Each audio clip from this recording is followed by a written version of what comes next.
Many parents believe that the grades, they sort of motivate, children. Is it true? What is your take on this? I'll tell you this, when we don't have grades here in Lighthouse, it is definitely much harder for the teacher. I'll tell you openly. It's a lot harder on the teacher because I cannot terrify my children into good behavior or motivation by terrifying them with bad grades. I cannot frighten them in that way.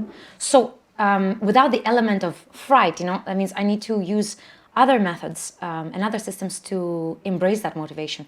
However, there's been a very interesting research in 70s and 80s which showed that students did better when teachers and parents used conversation and reasoning as discipline instead of a punishment. And I think it speaks volumes. And here at Lighthouse, we do kind of the same thing. There's motivation to behave well and motivation to learn well. So on the motivation to behave well, first and foremost, there needs to be connection. Parents and teachers forget that connection always comes before correction. I cannot punish them and then try to bond with them. No, it's the contrary. I try to find the secret button that triggers them emotionally, that encourages compassion, and then using the compassion I show them, well, this is what we do, this is why we need to be quiet when everybody's talking, this is why we need to listen to our friends, this is why we need to sit quietly, and because then when they have this understanding of compassion and respect that is coming from within them, my job is basically done. I'm just reminding them that, you remember that moment when we talked about how it feels when nobody's listening to me? That's the time, right? So let's respect our friend, and they all do that because they remember that moment when we talked about compassion. So then my correction job is just minimal reminders, but I cannot punish and then say, oh, now we're gonna talk about feelings, because they're already whatever you do provokes a reaction. So if, like I say, how much higher can your voice go before the windows break, right? In the classroom. So you have to choose you have to choose your battles. I always argue that instead of and for parents as well, instead of that, that moment when you're gonna break out, because kids are going crazy, instead you do nothing, you just look. And that silence might be much more effective than any kind of punishment and yelling, because they're like, oh, why is she like this? And suddenly it's all quiet, and then I have space to explain what happened, and we have space to look, because it's not the situation where we compete who is louder. And I think these little things that might not happen in other schools, for children it's like a novelty, oh, but the teacher didn't shout at me or didn't shout louder than I did. She actually said nothing, and she thought, and also they mimic parents' behavior and my behavior. So they learn that you shouldn't yell back. You should take a moment, breathe, and then look calmly at what happened and what we could have done, and make a promise we won't do this again next time. So I think this is essential, to have this connection before correction. You can't discipline if you don't have respect or friendship, or it has no effect. You touched upon discipline, but I also wanted to touch about motivation, and because you don't have grades, and you already mentioned that this is actually harder for the teacher, but might be more enjoyable for students. So, what are your tricks or system or approach into keeping the motivation, keeping the engagement, keeping the curiosity for kids to keep learning, to keep exploring? And okay, so there are a few things that I do on a daily basis that I think make a huge difference, because like I said, I haven't got grades to encourage them or to discourage them from doing something. So one thing I do is that I try to teach them to be proud of their work. So when they say, oh, teacher, I'm finished, and I go over there and I look over paper and I was full of mistakes, and then I say, all right, that's a really long text. And I was okay, I'm going to read a little bit. I say, let's read together. The kid is reading with me, and I say, make these noises. And then the child's okay. And I say, do you think this is the best you could write? Is this absolute best? And the punctuation is the best. And the spelling is the best. And the kid is like, okay, 5 more minutes, So then I ask them to correct themselves and correct themselves and correct themselves. And then I say, did you see where you started and where you're now? By this example, what I'm trying to show is that I'm trying to make them take pride and joy in their work. And I want it to come from within them, that, I corrected 10 mistakes. I capitalized 10 letters. I did this by myself. I noticed these things. So that, so then when they take pride, they enjoy learning. They enjoy writing and reading because it gives them joy. I did it by myself. Teacher told me, but I did. So that's one thing. Another thing we do is classroom rewards. So we work together for common goal. For example, we're going to watch a movie instead of 2 English lessons. And they're like, how do we do that? So, but I try to encourage, I don't do these things I don't reward them with edible things like sweets. I don't think that's a good idea. I don't do this, you won't have homework. I don't think that is right, because then it sounds like homework is a punishment. And I don't want to, embrace this, or that sweets are treats. I want them to think, sweets, it's your choice to eat them or not. It's fine. I mean, I want them to focus on other things. For example, they have rewards like I get to sit the whole day next to my teacher. And my other colleagues say, how did you get the kids to actually collect stickers for that thing, which is nothing, to sit next to you? It's like, what kind of reward? I said, but for example, I overheard the other teacher the other day is like, you go clean the whiteboard because you were like naughty. And then cleaning the whiteboard becomes a punishment, so nobody wants to do that. But I tell my kids like, you know what? You get to sit next to me and you get to do all the teaching things like I do, give notebooks, clean the whiteboard, write the date. And suddenly cleaning the whiteboard is something so desirable and actually has competitive value in the classroom, which is so bizarre, right? I mean, because it's nothing, it's kind of nothingness. But they compete and collect points, and they're like, they have to work together to get that movie instead of, to sit next to the teacher. And I actually had objectively 2 kids this year that already sat next to me. And it takes like 150 classroom points to get there. So somebody has worked like for 3 months just to sit next to me to clean the whiteboard.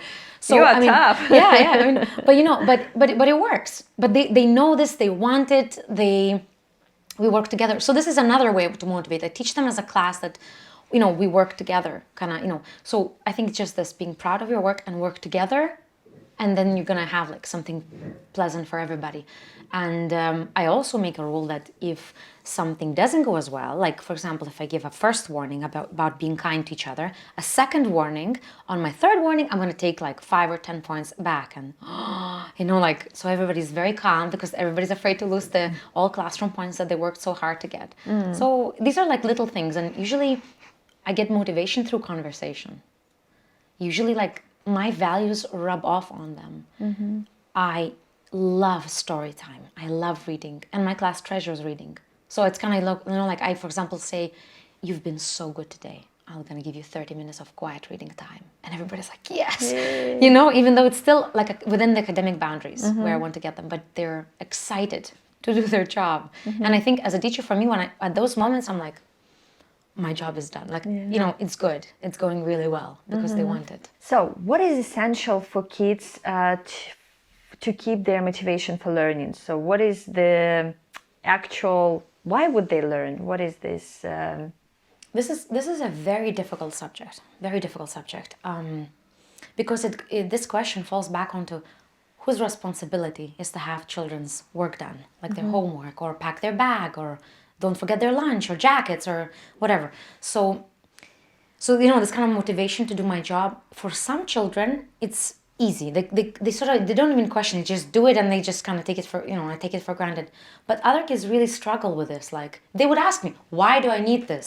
When will I use this? Even though they're little, but I teach here for, but they still sometimes say like, teacher, why is it so hard, or something. So it's very difficult, and I believe that by explaining to the kids what value education has in their life, then they can make like positive associations. This year with year 4, because they're little but not really that little anymore, we drew like 2 people on the screen, and there was like a girl who like studied well and listened to all the all the pleasant things about education. And we had another girl who was like, oh, but I'm going to play Xbox instead of doing my homework, like other things. And they also came up with their own ideas. Like she would like forget their books, they started adding, they got the gist of what kind of student I was going after. Like I said, would she be kind during break times, or would she like break rules and go where yeah, she would break rules, so we made 2 profiles. And then I said, okay, so this girl is in year 4, okay? So what does the teacher say to this girl and to that girl, right? So what does mommy and daddy say to this person, And then what about 10 years? And I don't think children that age understand what's going to happen in 10 years. I said, but you're 18 years old. Here's your high school diploma, and I give to this girl and to this girl. What's next? And then we talked about what kind of grades are going to be on that diploma. And we talked about, it's a bit advanced, but it was so quiet you could hear a pin drop because they were thinking. I drew like 7 universities from the best, like from the biggest to the smallest. And I said, show them what kind of grades each university accepts.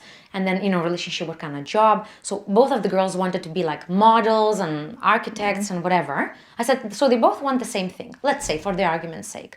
But this girl has this paper, this girl has that, where does she go? Like which university takes her, what kind of people go to those, if you get to the last university, are all the smartest kids gonna go there, So we were like provoking the thought that, the people you assimilate with, the people you surround yourself with, they have influence on your choices, on your life and this. And I think this thought in their heads was a novelty. Because for the first time I could see that they're thinking. I said, but if I want to be an architect, but I hate math, can I be an architect? No, because I can't draw anything. I can't calculate anything, Can I be like a dancer if I pretend, I just eat chips on the sofa all day? I can't. Because I didn't do the work when I was young. So then suddenly it had a perspective that now the seeds we plant, later they're going to pick the fruits from the trees that will grow. And this thought, it was like sort of revolutionized my classroom after that. Because I would sometimes still remind them, do you remember when we drew? I said, just remember where you want to be. I know it's a little bit more homework today, but just remember in the long term, where do you want to be? And kind of that's all I need to say. It's because I think if you explain them simply, they will understand. And the motivation is very difficult, but if you explain to them like this, they sort of, find in them something to relate to whom they desire to be,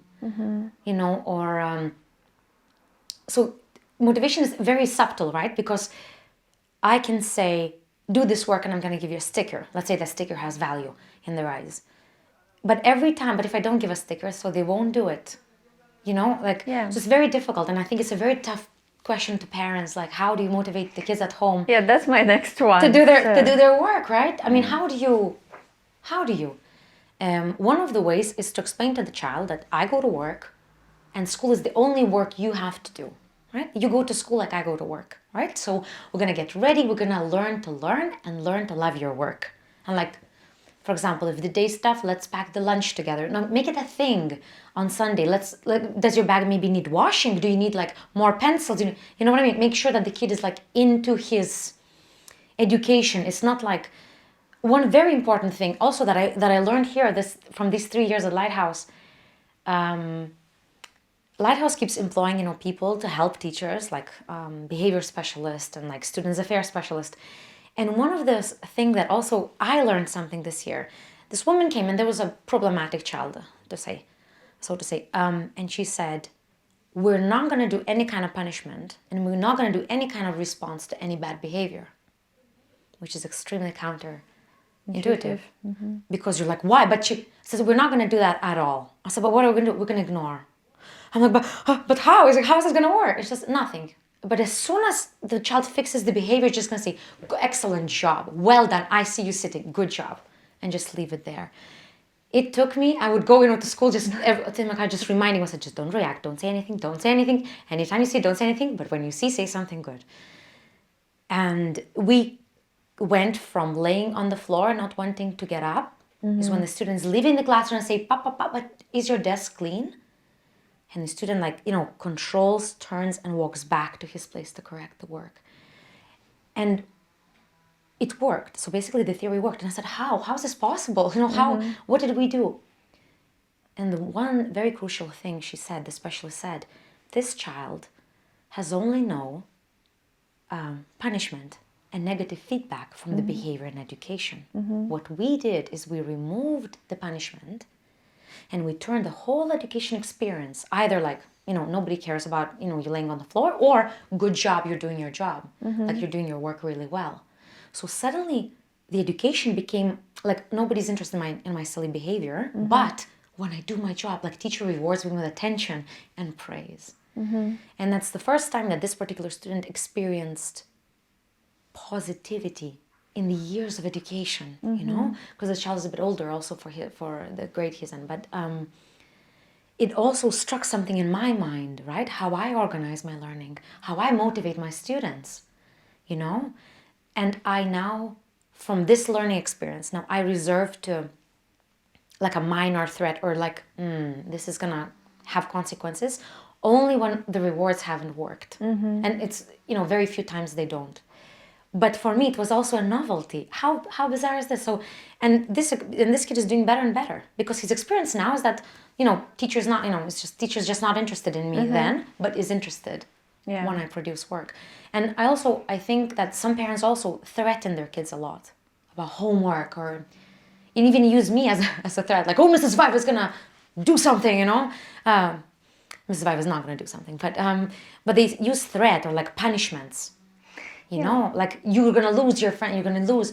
But I think if we went from like, if we went from there to say, oh, but you will be so much better, so much smarter, so much, maybe that would also be a more positive result.